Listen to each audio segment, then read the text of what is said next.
সম্মিলিত ইসলামী ব্যাংকের গ্রাহকদের জন্য একটি দারুণ সুখবর। আমরা বিভিন্ন রকম পত্রপত্রিকাগুলো দেখতে পাচ্ছি। সম্মিলিত ৫টি ইসলামী ব্যাংক সম্পর্কে বিভিন্ন রকম আপডেট দেওয়া হয়েছে। প্রথমে আমরা যেমনটি দেখতে পাচ্ছি, প্রথম আলো পত্রিকায় বলা হচ্ছে সম্মিলিত ইসলামী ব্যাংকের পর্ষদ সভা অনুষ্ঠিত হয়েছে এবং এখানে নতুন নতুন কিছু সিদ্ধান্ত হয়েছে, যেটা গ্রাহকদের জন্য একটা দারুণ সুখবর। এরপর আমরা দেখে নিচ্ছি সমকাল পত্রিকায় বলা হচ্ছে সম্মিলিত ইসলামী ব্যাংক থেকে সব প্রশাসক প্রত্যাহার করা হয়েছে, অর্থাৎ নতুন করে প্রশাসক বা পরিচালক নিয়োগ দেওয়া হবে এবং তাদের মাধ্যমেই পুরাদমে চলবে সম্মিলিত ইসলামী ব্যাংক। এরপর আমরা দেখে নিচ্ছি ঢাকা পোস্ট পত্রিকায় যেমনটি বলা হচ্ছে একজিমের পর সোশ্যাল ইসলামী ব্যাংক বুঝে পেল সম্মিলিত ইসলামী ব্যাংক।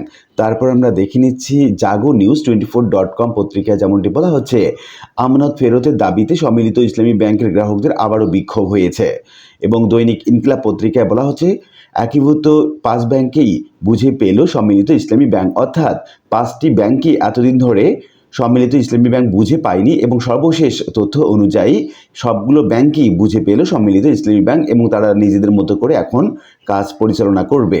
এবং বাংলাদেশের আলো পত্রিকায় বলা হচ্ছে সম্মিলিত ইসলামী ব্যাংকের খেলাপি বিনিয়োগ আদায় কার্যক্রম জোরদার এবং এ বিষয়ে বিস্তারিত আমরা জানবো। তারপর আমরা দেখতে পাচ্ছি চ্যানেল আই অনলাইন পত্রিকায় বলা হচ্ছে ৫ ইসলামী ব্যাংকের দায়িত্ব ছাড়লেন বাংলাদেশ ব্যাংকের প্রশাসকরা। দ্য বিজনেস স্ট্যান্ডার্ড পত্রিকায় বলা হচ্ছে আমার টাকা ফেরত চাই, চট্টগ্রামে সম্মিলিত ইসলামী ব্যাংকের গ্রাহকদের আবারও বিক্ষোভ হয়েছে। তারপর আমরা দেখতে পাচ্ছি এনটিভি বিডি নিউজ 24 পত্রিকায় বলা হচ্ছে সম্মিলিত ইসলামী ব্যাংকের পথ চলা শুরু, অর্থাৎ এতদিন ধরে সম্মিলিত ইসলামী ব্যাংকের পুরোদমে কার্যক্রম হয়নি এবং তার পুরোদমে কার্যক্রম শুরু হলো এখন থেকে। আমরা এখন বিস্তারিত জেনে নিচ্ছি। প্রথম আলো পত্রিকায় যেমনটি বলা হচ্ছে একীভূত হওয়া ৫ ব্যাংকের সমন্বয়ে গঠিত রাষ্ট্রীয় মালিকানাধীন শরীয়ভিত্তিক সম্মিলিত ইসলামী ব্যাংকের পরিচালনা পর্ষদের ১০ম সভা অনুষ্ঠিত হয়েছে এবং একীভূত হওয়া একজিম ব্যাংক টাওয়ারে অনুষ্ঠিত এই সভায় সভাপতিত্ব করেন সম্মিলিত ইসলামী ব্যাংকের চেয়ারম্যান কাজী সাইরুল হাসান। ব্যাংকটির এক বিজ্ঞপ্তিতে এই তথ্য জানানো হয়েছে। বিজ্ঞপ্তিতে বলা হয় সভায় আরও উপস্থিত ছিলেন সম্মিলিত ইসলামী ব্যাংকের পরিচালনা পর্ষদের সদস্য, আইন বিচার এবং সংসদ বিষয়ক মন্ত্রণালয়ের লেজিসলেটিভ বিভাগের সচিব হাফিজ আহমেদ চৌধুরী সহ আরও অনেকে। সভায় সম্মিলিত ইসলামী ব্যাংকের গ্রাহকদের বর্তমান অবস্থা পর্যালোচনা, ব্যাংকে সামনে এগিয়ে নেওয়ার লক্ষ্যে করণীয় নিয়ে আলোচনা হয়। এ সময় বিভিন্ন বিনিয়োগ প্রস্তাবনাও পাশ করা হয়। এরপর সমকাল পত্রিকায় বলা হচ্ছে সম্মিলিত ইসলামী ব্যাংক থেকে সব প্রশাসক প্রত্যাহার করল কেন্দ্রীয় ব্যাংক। সর্বশেষ আজ ইউনিয়ন এবং গ্লোবাল ইসলামী ব্যাংকের প্রশাসক প্রত্যাহারের মধ্য দিয়ে কার্যক্রম শেষ হয়। এখন থেকে ব্যাংকটি পুরোপুরি পরিচালনা হবে ব্যাংকের পর্ষদ এবং ব্যবস্থাপনা কর্তৃপক্ষের মাধ্যমে। অবশ্য প্রশাসক প্রত্যাহার করা হলেও কেন্দ্রীয় ব্যাংকের নিবিড় তদারকিতে এই ব্যাংক কার্যক্রম পরিচালিত হবে বলে জানা গেছে। এরপর আমরা দেখে নিচ্ছি দৈনিক ইনকিলাব পত্রিকা। এখানে বলা হচ্ছে ইউনিয়ন এবং গ্লোবাল ইসলামী ব্যাংকের দায়িত্ব হস্তান্তর করা হয়েছে সম্মিলিত ইসলামী ব্যাংকের কাছে, সরিয়ে নেওয়া হয়েছে প্রশাসকদের। ফলে একীভূত হওয়া শরীয়ভিত্তিক ৫ ব্যাংকই বুঝে পেল সম্মিলিত ইসলামী ব্যাংক। গতকাল বৃহস্পতিবার সন্ধ্যায় বাংলাদেশ ব্যাংকে আয়োজিত এক অনুষ্ঠানের মধ্য দিয়ে ইউনিয়ন এবং গ্লোবাল ইসলামী ব্যাংকের দায়িত্ব হস্তান্তর করা হয়। এর আগে গেল ৩০ জুন প্রথম ব্যাংক হিসাবে একজিমের দায়িত্ব বুঝে নেয় সম্মিলিত ইসলামী ব্যাংক। পরে ৬ আগস্ট সোশ্যাল ইসলামী ব্যাংক এবং ১০ আগস্ট ফার্স্ট সিকিউরিটি ইসলামী ব্যাংকের নিয়ন্ত্রণ তুলে দেয়া হয়। আওয়ামী লীগ শাসনামলে একীভূত এই ৫টি ব্যাংকে তৎকালীন সরকারের ঘনিষ্ঠদের বিরুদ্ধে লুটপাটের অভিযোগ রয়েছে। এর মধ্যে ইউনিয়ন এবং গ্লোবাল ইসলামী ব্যাংকের মালিকানায় ছিল চট্টগ্রামের আলোচিত শিল্পগোষ্ঠী এস আলম গ্রুপ।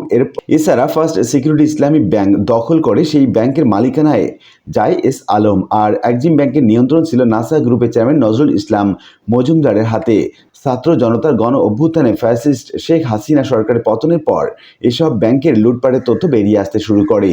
বিতরণ করা ঋণের বড় অংশই খেলাপি হওয়ায় ব্যাংকগুলো আমানতকারীদের অর্থ ফেরত দিতে পারছিল না। এই অবস্থায় বাংলাদেশ ব্যাংক এসব ব্যাংক টাকা ধার দিয়ে পরিস্থিতি সামাল দেওয়ার চেষ্টা করে, তবে এতেও পরিস্থিতি উন্নতি না হওয়ায় অন্তর্বর্তীকালীন সরকার বাংলাদেশ ব্যাংক ৫টি ব্যাংকে একীভূত করার সিদ্ধান্ত নেয়। এদিকে বাংলাদেশের আলো পত্রিকায় বলা হচ্ছে সম্মিলিত ইসলামী ব্যাংকে খেলাপি বিনিয়োগ আদায় কার্যক্রম জোরদারে collection and recovery war room গঠন করা হয়েছে।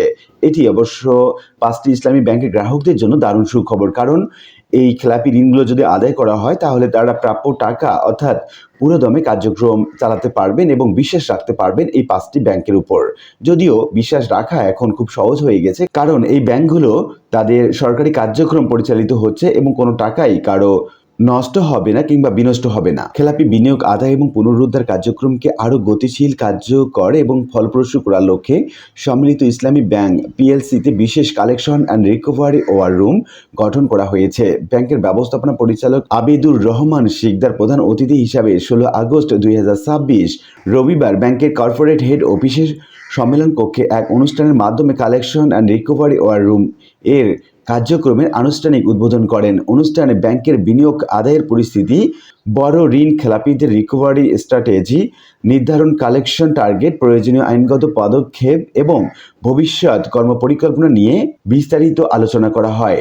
অনুষ্ঠানে 5টি ব্যাংকের ঊর্ধ্বতন নির্বাহী বৃন্দ সহ রিকভারি অ্যান্ড সিগন্যাল ডিভিশনের কর্মকর্তাগণ উপস্থিত ছিলেন। সম্মিলিত ইসলামী ব্যাংক পিএলসি একটি রাষ্ট্রীয় মালিকানাধীন ইসলামী ব্যাংক যা এক্সিম ব্যাংক পিএলসি, সোশ্যাল ইসলামী ব্যাংক পিএলসি, ফার্স্ট সিকিউরিটি ইসলামী ব্যাংক পিএলসি, গ্লোবাল ইসলামী ব্যাংক পিএলসি এবং ইউনিয়ন ব্যাংক পিএলসি সকল সম্পদ এবং দায় হস্তান্তরের মাধ্যমে গঠিত হয়েছে। ব্যাংকটির শক্তিশালী মূলধন কাঠামো গড়ে তুলতে সরকারের পক্ষ থেকে 20,000 কোটি টাকা, আমানতকারীদের পক্ষ থেকে 15,000 কোটি টাকা এবং মোট 35,000 কোটি টাকা মূলধন কাঠামো গড়ে তোলা হয়েছে। বর্তমান ব্যাংকের অন্যতম প্রধান চ্যালেঞ্জ হল খেলাপি এবং অনাদায়ী বিনিয়োগ সমূহ দ্রুত এবং কার্যকরভাবে আদায় এবং পুনরুদ্ধার নিশ্চিত করা, বিপুল সংখ্যক আমানতকারীদের স্বার্থ সুরক্ষা এবং তাদের আমানতের অর্থ ফেরত দেওয়ার সক্ষমতা বৃদ্ধির লক্ষ্যে বিনিয়োগ আদায় কার্যক্রমকে সর্বোচ্চ অগ্রাধিকার দেওয়া হয়েছে। এই প্রেক্ষাপটে গঠিত collection and recovery war room এর মাধ্যমে ব্যাংকের বিনিয়োগ আদায় এবং পুনরুদ্ধার কার্যক্রম কেন্দ্রীয়ভাবে সমন্বয়, পর্যবেক্ষণ এবং তদারকি করা হবে। একই সঙ্গে কালেকশন অ্যান্ড রিকভারি কার্যক্রমও এই ওয়্যার রুম এর মাধ্যমে পরিচালনা এবং সমন্বয় করা হবে। এই উদ্যোগের অন্যতম লক্ষ্য হচ্ছে দ্রুত এবং কার্যকরভাবে খেলাপি এবং অনাদায়ী বিনিয়োগ আদায় এবং সেই সঙ্গে পুনরুদ্ধার করা এবং বিনিয়োগ আদায় সম্ভাব্য সকল সুযোগ সর্বোচ্চভাবে কাজে লাগানো। একই সঙ্গে বড় বিনিয়োগকারীদের ক্ষেত্রে নিবিড় পর্যবেক্ষণ এবং নিয়মিত ফলো আপ নিশ্চিত করা হবে এবং প্রয়োজন অনুযায়ী দ্রুত আইনগত এবং অন্যান্য কার্যক্রম পদক্ষেপ গ্রহণ করা হবে। এর মাধ্যমে ব্যাংকের তারল্য পরিস্থিতি আরও শক্তিশালী করার পাশাপাশি সর্বোপরি আমানতকারীদের অর্থ ফেরত দেওয়ার সক্ষমতা বৃদ্ধি করা হবে। সভায় বক্তব্য প্রদানকালে ব্যাংকের ব্যবস্থাপনা পরিচালক আবিদুর রহমান শিকদার বলেন, কালেকশন অ্যান্ড রিকভারি কার্যক্রমকে আরও একটি নিয়মিত কার্যক্রম হিসাবে দেখলে চলবে না, বরং এটি আমানতকারীদের স্বার্থ সুরক্ষা এবং ব্যাংকের আর্থিক পুনর্গঠনের অন্যতম প্রধান অগ্রাধিকার। তিনি বলেন, কার্যকর এবং দ্রুত ঋণ আদায় নিশ্চিত করা গেলে ব্যাংকের আর্থিক সক্ষমতা এবং তারল্য পরিস্থিতি শক্তিশালী হবে এবং এর মাধ্যমে আমানতকারীদের অর্থ ফেরত দেওয়ার সক্ষমতা বৃদ্ধি পাবে। ব্যবস্থাপনা পরিচালক আরও বলেন, সম্মিলিত ইসলামী ব্যাংক এখন একটি জাতীয় প্রতিষ্ঠান, এর সফলতা এবং সকল কার্যক্রম আমাদের জাতীয় অর্জন হিসাবে বিবেচিত হবে। এখানে সুশাসন, স্বচ্ছতা, জবাবদিহিতা, পেশাদারিত্ব নিশ্চিত করা হবে। ব্যাংকে একটি আধুনিক, প্রযুক্তি নির্ভর, গ্রাহক বান্ধব এবং পেশাদার ইসলামী ব্যাংক হিসাবে গড়ে তুলতে তিনি সকল কর্মকর্তা এবং কর্মচারীকে আন্তরিকতা, সততা, নিষ্ঠা এবং দায়িত্বশীলতার সঙ্গে কাজ করার আহ্বান জানান।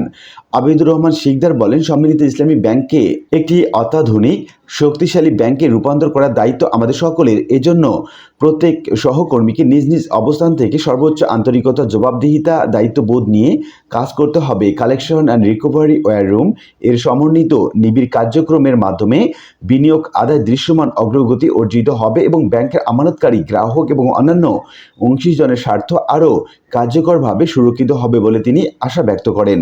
তো উল্লিখিত বিভিন্ন আলোচনা থেকে আমরা এটুকু বলতে পারি যে ইসলামী ব্যাংক অর্থাৎ 5টি ইসলামী ব্যাংক এখন দ্রুত গতিতে বিভিন্ন কার্যক্রম এগিয়ে নিচ্ছে এবং সামনে গ্রাহকগণ তাদের নিয়মিত কার্যক্রম পরিচালনা করতে পারবেন এবং সেই সঙ্গে তাদের টাকা ফেরতের যে চিন্তাভাবনা সেটা নাই বললেই চলে এবং তারা প্রয়োজন মাফিক যে কোনো সময় টাকা উত্তোলন করতে পারবেন, এমনটি জানা যাচ্ছে বিভিন্ন সংবাদ সূত্রে। আশা করি বিষয়টি বুঝতে পেরেছেন। আর আজকে ভিডিওটি এই পর্যন্ত। ভিডিওটি ভালো লাগলে লাইক, কমেন্ট করতে ভুলবেন না। এরকম নিত্য নতুন ভিডিওর আপডেট পেতে চ্যানেলটি সাবস্ক্রাইব করে রাখুন। দেখা হবে অন্য কোনো ভিডিওতে। সে পর্যন্ত ভালো থাকবেন। ধন্যবাদ।